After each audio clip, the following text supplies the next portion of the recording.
Hello everyone, welcome back to GenZ learning with Nikita. आज की video में हम देखने वाले हैं एमएमपीसी 5 के मोस्ट इंपॉर्टेंट क्वेश्चंस और टॉपिक्स जो इग्नू एमबीए एग्जाम्स के लिए इंपॉर्टेंट है। इससे पहले भी चैनल पर एमएमपीसी 5 की वीडियोस ऑलरेडी अपलोडेड है, वो भी ज़रूर देखना। ये सभी एमएमपीसी 5 के इंपॉर्टेंट टॉपिक्स वीडियोज़ ही है। एंड अगर आप मेरे चैनल पर नए हो तो चैनल को सब्सक्राइब ज़रूर करना, वीडियोज़ को लाइक एंड शेयर करना। ऑल्सो अगर आपको किसी भी सब्जेक्ट के important questions and answers and short notes की पीडीएफ्स चाहिए तो डिस्क्रिप्शन और पिन कमेंट ज़रूर चेक करना फॉर लिंक।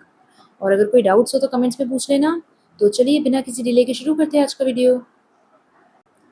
आज की वीडियो का सबसे पहला टॉपिक है प्रोबेबिलिटी थ्योरी। तो सबसे पहले तो देखते हैं प्रोबेबिलिटी थ्योरी क्या है। सी, प्रोबेबिलिटी थ्योरी मैथमेटिक्स की एक ब्रांच है जो किसी इवेंट के होने या ना होने की पॉसिबिलिटी को मेजर करती है। यानी इन सिंपल वर्ड्स, प्रोबेबिलिटी हमें ये बताती है कि किसी इवेंट के अकर होने के चांसेस कितने हैं। ओके, फॉर एग्जाम्पल जैसे मान लो कल बारिश होगी या नहीं, या फिर कॉइन टॉस करने पर हेड आएगा या टेल, या एग्जाम में किसी पर्टिकुलर क्वेश्चन के आने की पॉसिबिलिटी क्या है। ओके, मतलब इन सब सिचुएशंस में अनसर्टेनिटी होती है और इसी अनसर्टेनिटी को न्यूमेरिकल फॉर्म में एक्सप्रेस करने के लिए प्रोबेबिलिटी का यूज़ किया जाता है। ठीक है, अब देखो प्रोबेबिलिटी की वैल्यू हमेशा 0 और 1 के बीच होती है। मतलब प्रोबेबिलिटी अगर 0 है तो इसका मतलब है कि इवेंट इम्पॉसिबल है, और प्रोबेबिलिटी अगर 1 है इसका मतलब है कि इवेंट सर्टेन है। मतलब 0 और 1 के बीच की वैल्यू इवेंट के चांसेस को रिप्रेजेंट करती है। ठीक है, तो ये तो होती है प्रोबेबिलिटी थ्योरी। अब हम देखते हैं डिफरेंट अप्रोचेस ऑफ प्रोबेबिलिटी। तो सबसे पहली अप्रोच तो है क्लासिकल अप्रोच ऑफ प्रोबेबिलिटी। देखो इस अप्रोच के अकॉर्डिंग अगर किसी एक्सपेरिमेंट के सभी आउटकम्स इक्वली लाइकली है, मतलब सभी आउटकम्स के अकर होने की जो प्रोबेबिलिटी है वो इक्वल है, बराबर है, तो प्रोबेबिलिटी कुछ इस तरह से कैलकुलेट की जा सकती है। Probability is equals to number of favourable outcomes divided by total number of possible outcomes.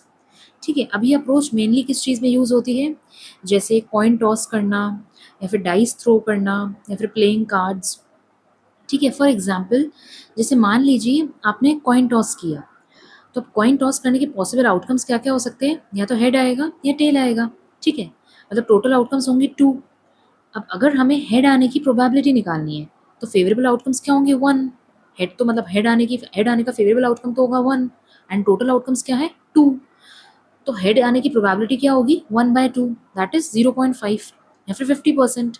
ठीक है, अब इस अप्रोच के एडवांटेजेस क्या है कि ये अप्रोच मतलब इजी टू अंडरस्टैंड है, समझने में सिंपल है, और इसकी मैथमेटिकल कैलकुलेशन भी इजी है। ठीक है, बट इस अप्रोच की लिमिटेशन है कि अप्रोच तभी काम करती है जब आउटकम्स इक्वली लाइकली हो, मतलब सभी आउटकम्स के आने की प्रोबेबिलिटी जो है वो इक्वल हो, बराबर हो। ठीक है, तो रियल लाइफ सिचुएशंस में कई बार आउटकम्स इक्वली लाइकली नहीं होते, इसलिए हर जगह क्लासिकल अप्रोच अप्लाई नहीं की जा सकती है।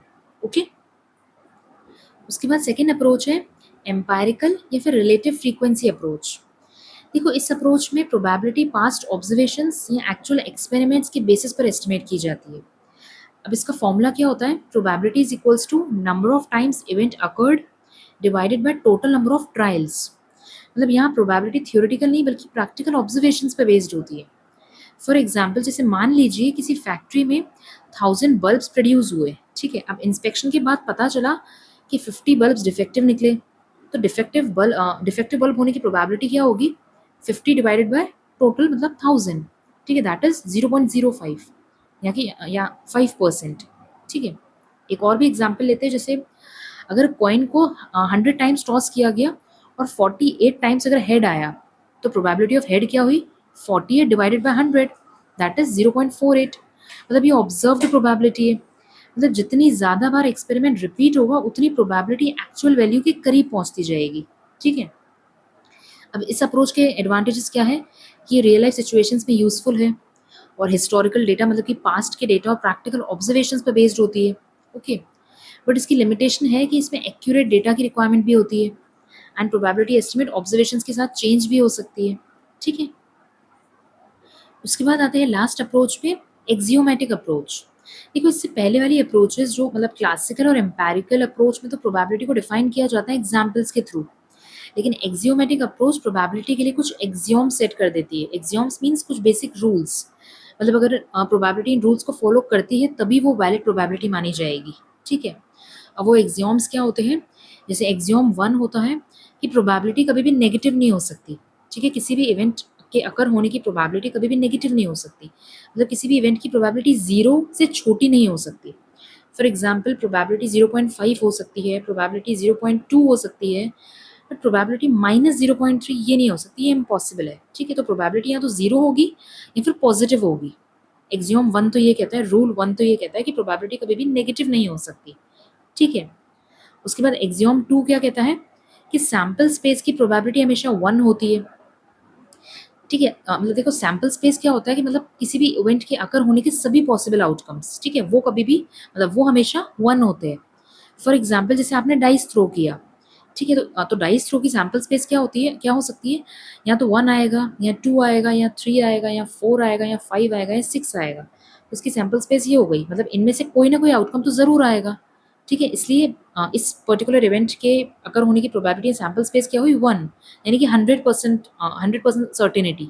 ठीक है, उसके बाद एक्सियोम 3 कहता है कि म्यूचुअली एक्सक्लूसिव इवेंट्स के लिए एक एडिशन रूल होता है। म्यूचुअली एक्सक्लूसिव इवेंट्स मीन्स ये तब यूज होता है जब दोनों इवेंट्स एक साथ अकर नहीं कर सकते। ठीक है, तो उसकी प्रोबेबिलिटी में मतलब हम एडिशन रूल अप्लाई करेंगे, मतलब उसकी उसमें क्या हो जाएगा कि probability of A event plus probability of B event. जैसे मान लो डाइस का एग्जाम्पल ही लेते हैं, जैसे देखो तो ए इवेंट तो हो सकता है या तो इवन नंबर आएगा या फिर बी इवेंट हो सकता है ऑड नंबर आएगा।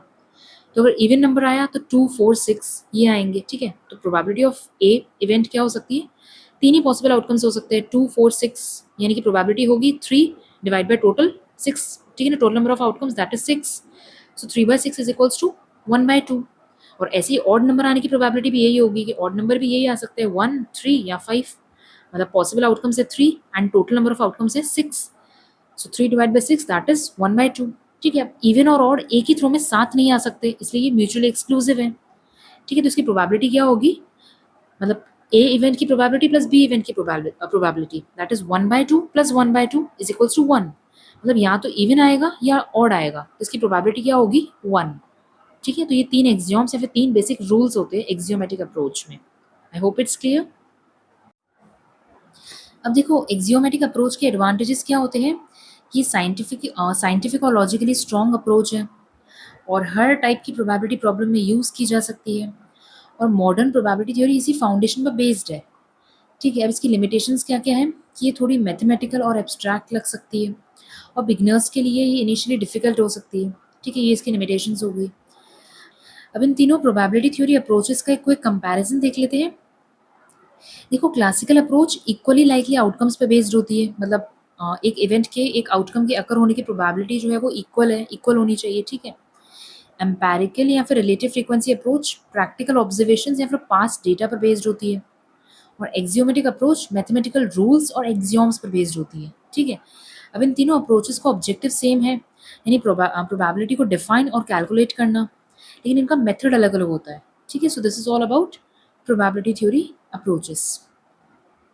So guys that's it for today's video.